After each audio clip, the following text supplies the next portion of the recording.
All righty.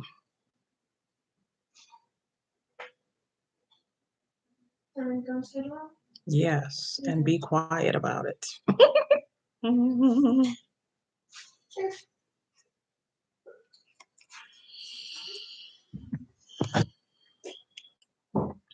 Okie dokie. So, good evening, good evening. Happy Wednesday. We are getting into chapter 10 of The Power of Awareness, and this chapter is called Creation. Okay.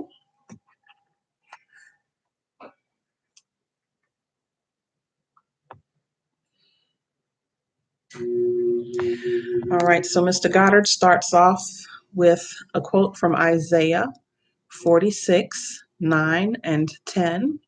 And it says, I am God, declaring the end from the beginning and from ancient times things that are not yet done. And then he goes on to say, creation is finished. Creativity is only a deeper receptiveness for the entire contents of all time and all space, while experienced in a time sequence, actually coexist in an infinite and eternal now. Okay, so we experience things in sequential time to have what is in the future, that which we have not yet experienced.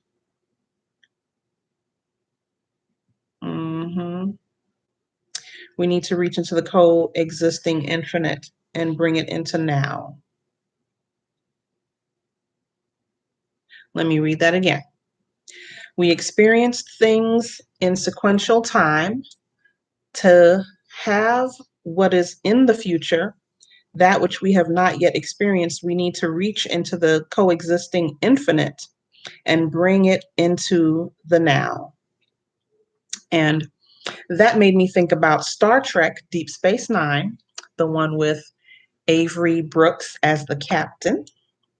In that series, that part of the series, they have some characters called the Prophets, and they exist in a wormhole between galaxies.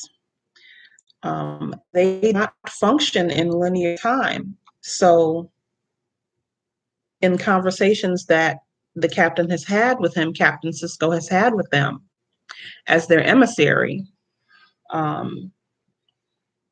they express things as facts, whether it was in the past, whether it's in the future, or whether it's in what we consider the now.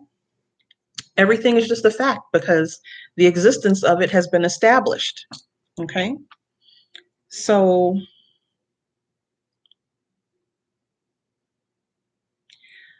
imagine us living in a bubble,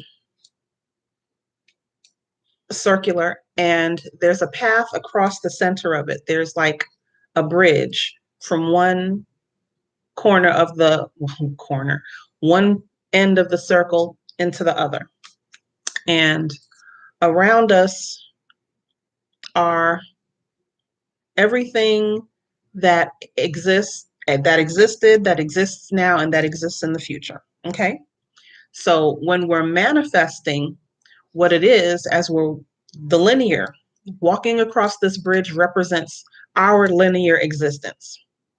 But keep in mind, we're surrounded by this open space of everything that we can call to us. So that is actually what we're doing as we're crossing the bridge in our linear time, as we're manifesting things. Essentially, we're reaching out and pulling the object into our reality, into our current, into our now. And depending on how strongly and how intensely and how specifically we're able to hone in, is the faster that we're able to do it.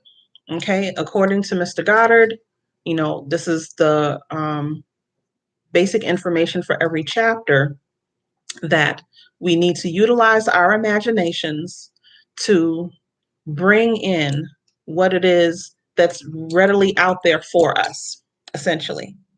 Whatever your needs and wants are, whatever your long-term goals or short-term goals, we're walking across this bridge doing our linear time thing.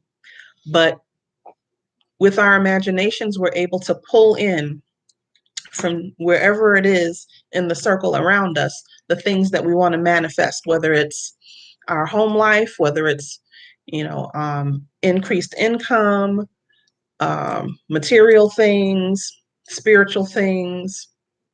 We're able to manifest the opening to call these things into us so that we can experience it in our now. So the stronger that we're able to imagine and the more clear we're able to imagine things as we're walking across this bridge, it's if there's multiple parts, multiple doors that have to open up in order for us to have what it is our goal is, that's what's in the process of happening as we're continuing to walk and, hone our imagination on this thing, whatever it happens to be. Okie dokie. So with that example, everything is in fact in existence already. We haven't caught up to it yet. We haven't called it in yet, but it's there ready for us to call it in and experience it.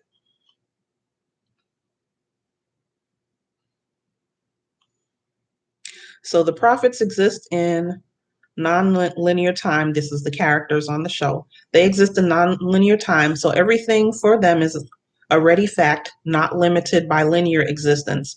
Everything exists now. Manifestation draws it near, calls it in from the ether of the universe. You simply become aware of increasing portions of what already exists. So as we're manifesting our goals, we're becoming aware of the existence of these things. Okay, it's like, does something necessarily exist until you're focused on it?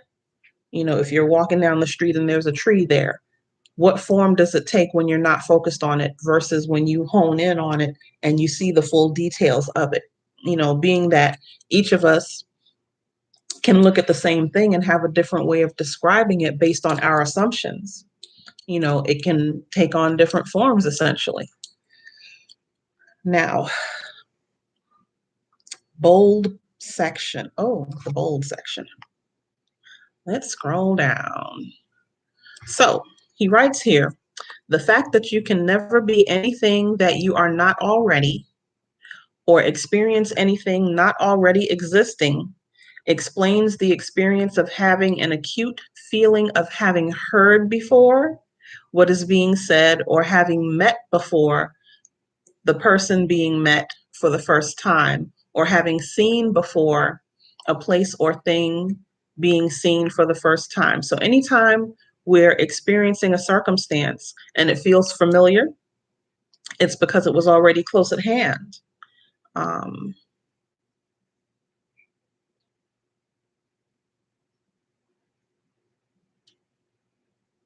The fact that you can never be anything that you are not. So the fact that you meet this person, the fact that you experience this meal, the fact that you run into somebody, it was already in play. The fact that you're living through it at this particular moment and it feels familiar is because it was already in your vibration for you to have that situation. Okay, so the whole of creation exists in you, and it is your destiny to become increasingly aware of its infinite wonders and to experience every greater and grander portion, ever greater, grander portions of it. If creation is finished and all events are taking place now, the question that springs naturally to the mind is, what determines your time track? That is, what determines the events which you encounter? And the answer is your concept of yourself. So once again, whatever it is that you think that you're worthy of, that you think that your imagination can come up with is what creates the boundaries of what your experiences can be. That it determines the events that you end up partaking in. What you think of yourself, what you believe you are worthy of, the thought vibrations you generate around yourself, they determine whether you they determine where you put your attention and in what manner that is.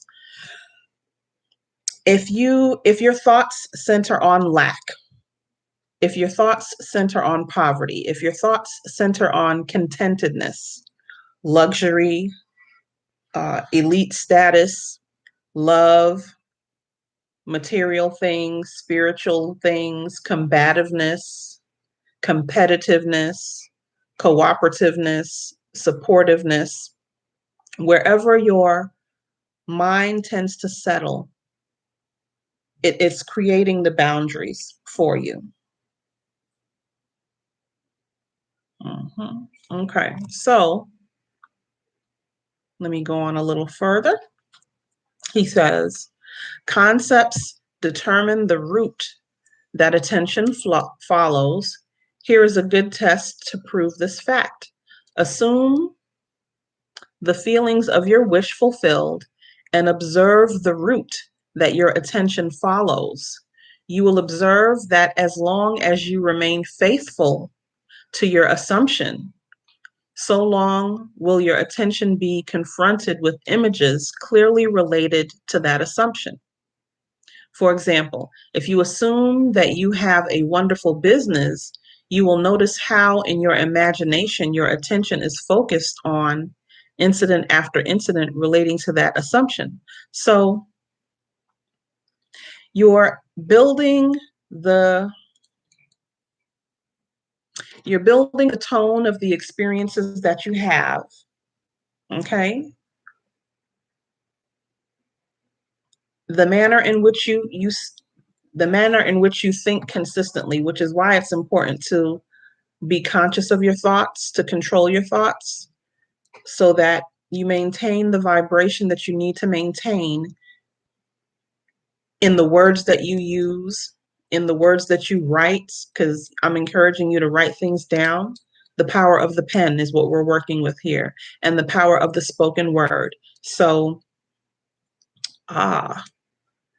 let me pull up something for you.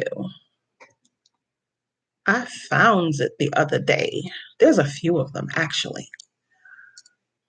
Okay. I am in Pinterest.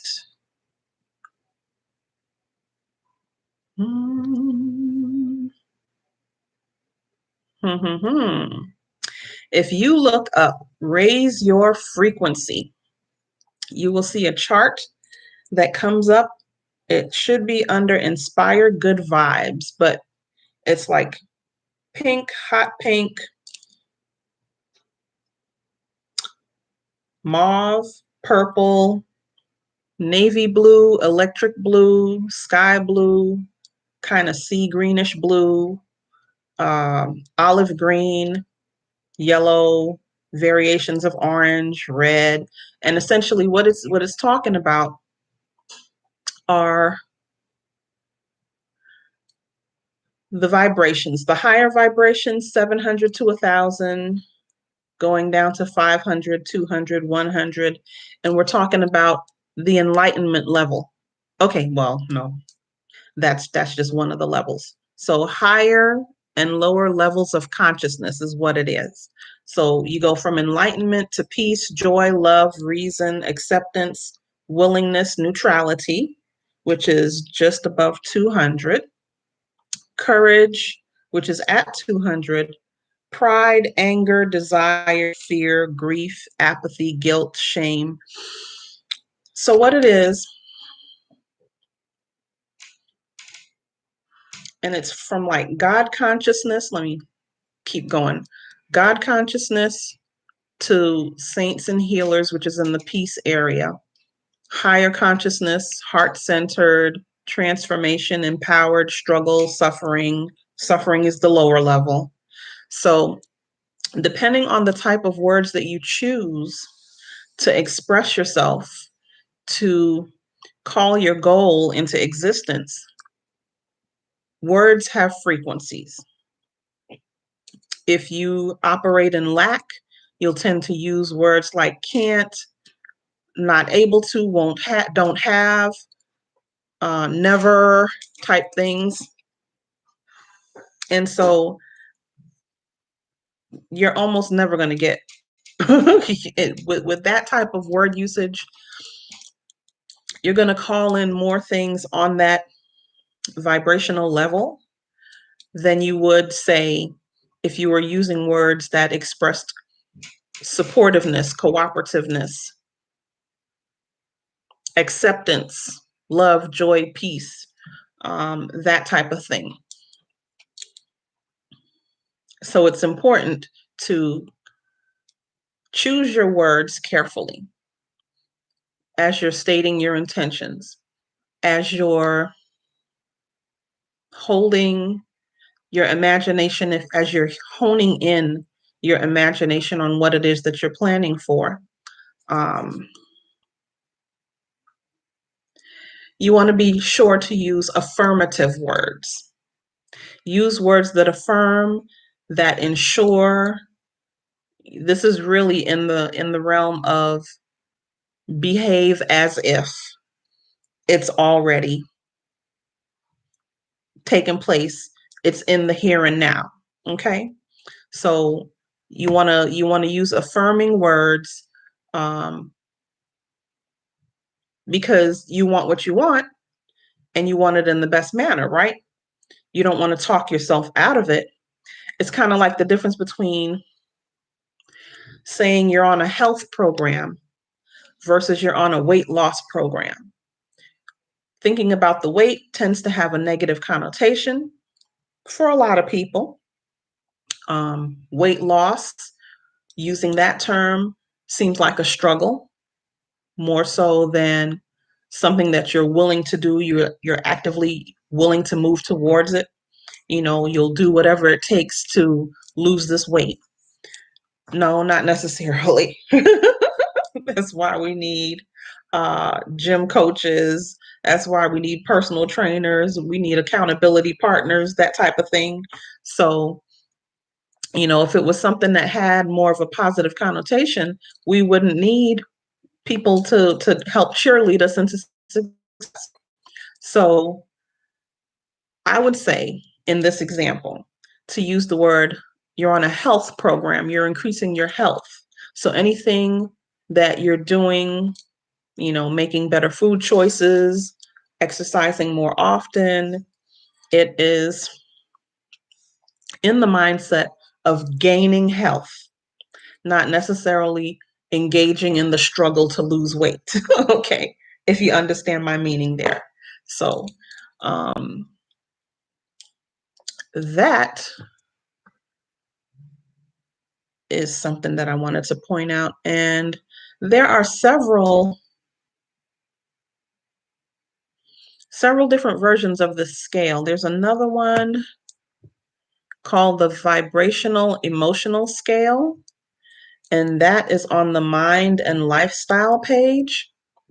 With this one, it goes from lavender to like electric blue, sky blue, green, yellow, beige, milk chocolate brown, dark chocolate brown, burgundy, and gray. And so the gray being at the bottom, oh, sorry, there's black as well. Black is at the very bottom before the gray. I mean, after the gray. So the black being the lowest level on this color scheme scale here is like despair, disempowerment, grief, depression, hopelessness, and it moves up to sadness, abandoned, ashamed, anxiety, unloved, moving up again to anger, rage, revenge, hatred, fear. And it's kind of like just off of these three levels, you go from descriptive words that would immobilize you to words that are moving up in activity. Like if you're experiencing anger or rage, you're more likely to do something physically. Hatred, fear, those are the things that motivate you to move in certain circumstances. Then you also have, moving up again, worry, pessimism, frustration, impatience, irritation. So it's like you're primed and ready to do something, but you may not know what to do yet. Doubtful, insecurity, lonely, rejection, disappointment.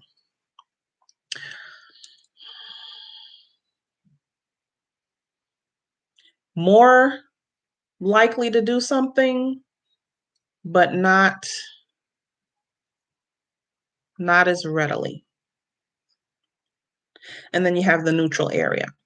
Then moving up, have like hopefulness, acceptance, faith, encouraged, positive attitude. Moving up again, empowered, worthy, eagerness, at ease, lighthearted. You see how the words, the descriptives change, the adjectives change as you move up and down this range. Moving up a little further, you have inspired, confidence, reasonable, open-hearted, serene.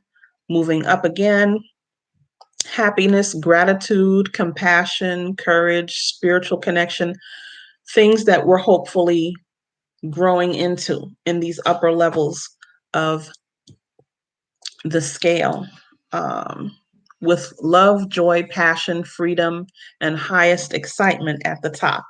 So there's several of these. You can look them up. You can do a Google search for emotional vibration scale, or frequency, emotional frequency, that type of thing. There are several of these.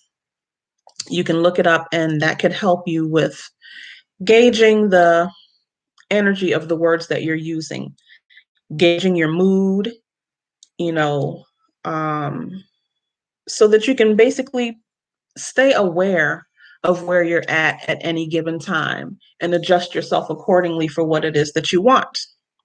And with that, I'm going to conclude this video. Um, if you have any questions, please leave them down below. I check all my messages. If you want to reach out to me, I can be reached at pullyourpowerback@gmail.com.